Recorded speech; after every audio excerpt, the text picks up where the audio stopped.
Hello welcome back to my channel. ఈ చిన్న చిన్న వంకాయలు నీలం వంకాయలతో అయితే ఈరోజు గుత్తి వంకాయ అయితే చేసి చూపిస్తున్నానండి.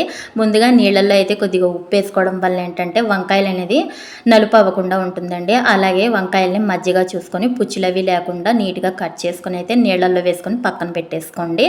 దీంట్లో గ్రేవీ కోసం అయితే ఇప్పుడు మిక్సీ జార్లోకి ఒక 4 మీడియం సైజు ఉల్లిపాయలు అలాగే 2 మీడియం సైజు టమాటాలను అయితే తీసుకున్నాను. ఈ 2 కలిపి మెత్తగా అయితే మిక్సీ చేసుకొని పక్కన అయితే తీసుకుని పెట్టుకోండి.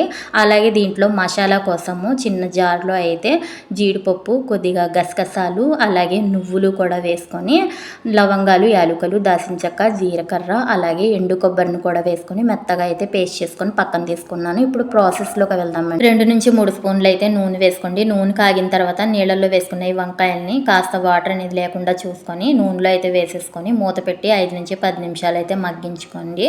ఇలా మగ్గిన వంకాయల్ని ప్లేట్లోకి తీసుకొని పక్కన పెట్టుకోండి. ఇప్పుడు అదే నూనెలో ఆనియన్ పేస్ట్ని కూడా వేసేసుకోండి. ఆనియన్ పేస్ట్ అనేది కాస్త పచ్చివాసన పోయేంత వరకు కూడాను మూత పెట్టి మగ్గించండి. ఇలా అయిన తర్వాత ఒక స్పూన్ అల్లం వెల్లుల్లి పేస్ట్, గసగసాల పేస్ట్ని కూడా వేసుకొని ఒక్కసారి అయితే మొత్తం అంతా కలిపేసుకోండి. ఇలా కలుపుకున్న తర్వాత ఒక 5 నిమిషాలు అయితే మూత పెట్టి మగ్గించాలి. ఇలా మగ్గిన తర్వాత దీంట్లోకి నూనె అనేది పైకి తేలుతుంది కదండి. ఈ టైంలో సరిపడినంత ఉప్పు, పసుపు అలాగే కారాన్ని కూడా వేసుకోండి. కారం అయితే మీరు చూసుకొని అడ్జస్ట్ చేసుకోండి.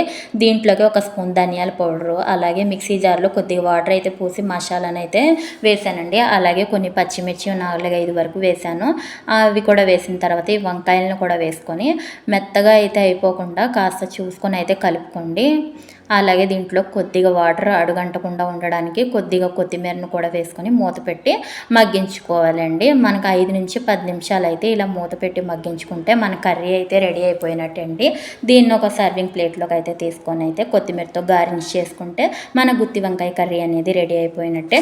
అలాగే ఈ వీడియో మీకు నచ్చితే కనుక తప్పకుండా ఒక లైక్ చేయండి ఫ్రెండ్స్. అలాగే నా ఛానల్ని సబ్స్క్రైబ్ చేసుకోకపోతే సబ్స్క్రైబ్ చేసుకోవడం మాత్రం మర్చిపోకండి ప్లీజ్. ఇంకా టేస్ట్ విషయానికి వస్తే టేస్ట్ అయితే అదిరిపోయింది. మీరు ఒకవేళ ట్రై చేస్తే తప్పకుండా కమెంట్ చేయడం మర్చిపోకండి ఫ్రెండ్స్.